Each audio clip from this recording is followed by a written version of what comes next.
君たちにはつくづく驚かされるよ。てめえは。先輩、本当に久しぶりですね。聖杯の前じゃろくに話せませんでしたし。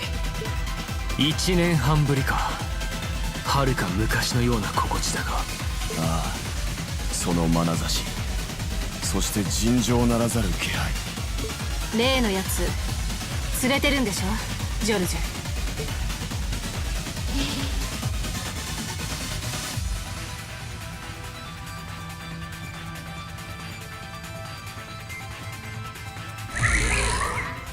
ゲオルグです。サラ教官、これはナグルファル。知性としての僕の獲物ですよ。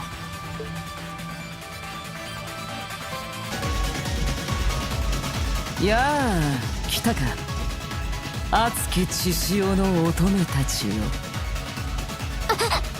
あなたはまさか。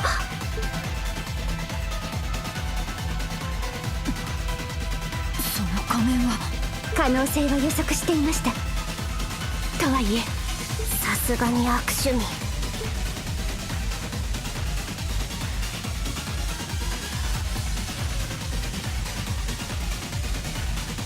赤のロスバイセという乙女たちよ、見知りおき願おうか。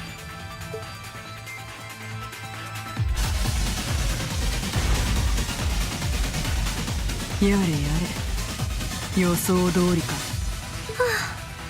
当たってほしくはなかったけど、まあ気づかれますわよね。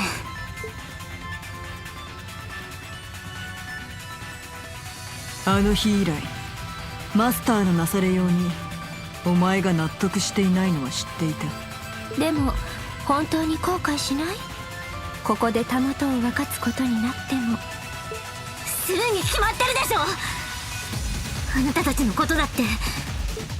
ですがマスターに導かれた魂はもう私自身を欺けない。私も手を貸してしまった世界に滅びをもたらす黄昏、それが意味することを己が目で見極めると決めたんです。あんた見込んだ通りっつうか。生きやよし。私たちの最古参でありながら最年少でもあった筆頭本当に成長したわね、二人とも。ってあくまで年下扱いですか？いろいろと盛り上がってんじゃねえか。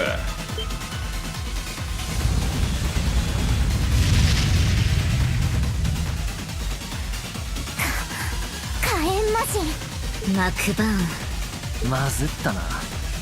あんたは出かけてると思ったが。昔っから鼻はいいんでな。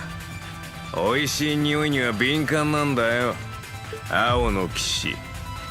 それにいい感じに混ざりきったやつがいるからな。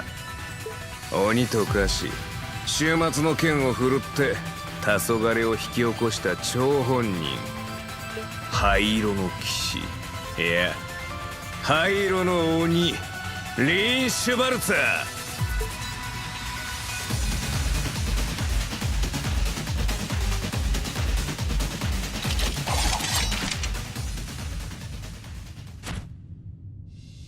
タイト流の構え、海上要塞で散々お世話になった。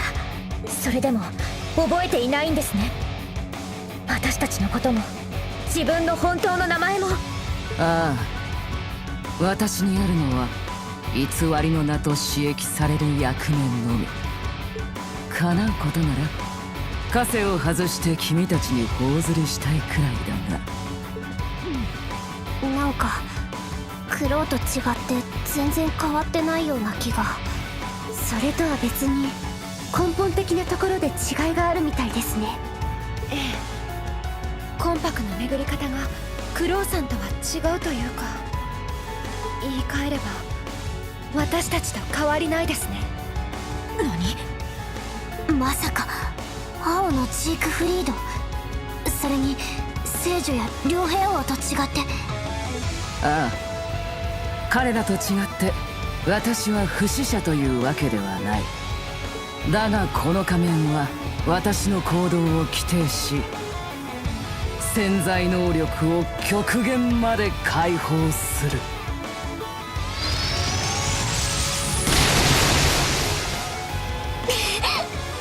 なんという空父。さあ乙女たちよ、始めるとしようか。そしてことほぐとしよう。運命の開口と血湧き肉踊る宴を。望むところです。昔からの恩人にしてかけがえのない7組の先輩、届かせてもらいます、アンジェリカさん。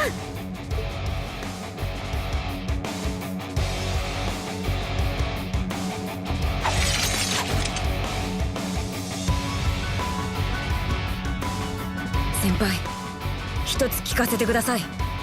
一体いつからあなたがゲオルグだったのか。あなたはクロウ先輩の死を心の底から悲しんでいた。そんな立場なら内戦の時にいくらでも介入できたでしょうに。なのに全てにおいて後手に回り、クロウの葬儀で帳尻を合わせた。そのあたりが境目と俺たちは睨んでいるが、どうだ。君たちそこまで見抜いていたのね。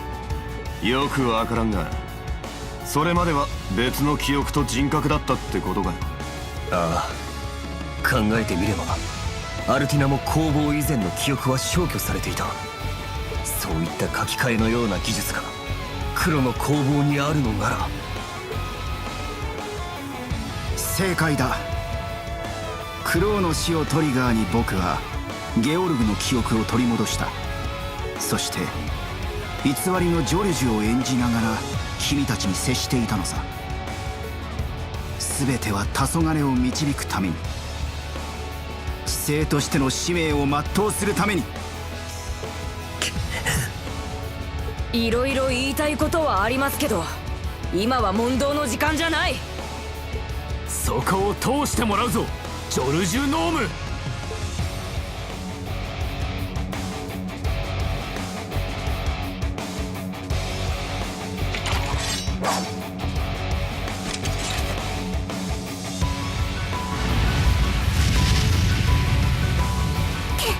いきなり。この人も本気で立ちふさがるつもりなのでしょう。それに加えてこいつもおまけしてやろう。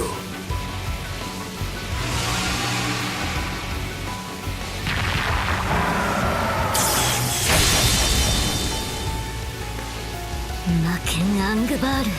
あんたが名手ってのから授かったとかいう剣かよ。ああ、外の断りで作られたこの世に存在しないはずの剣。クロウ、それに今のてめえなら食らいつけるんじゃねえか。買いかぶりすぎだっつうの。さ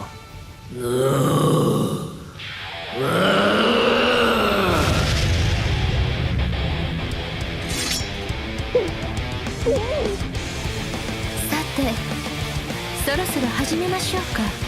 暗き地の底にて交える決別の戦いを。望むところ。届かせてもらうぜ、マクマン。さあこの胸に飛び込んできたまえ。なかなか情熱的だね。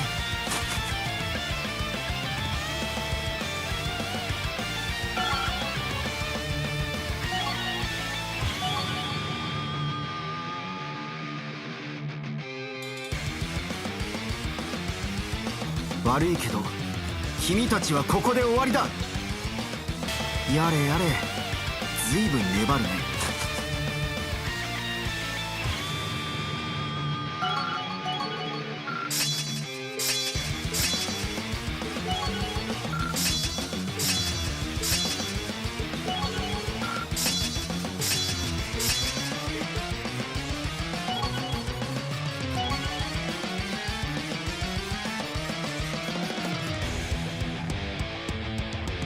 デュバリー、お前にも覚悟してもらう。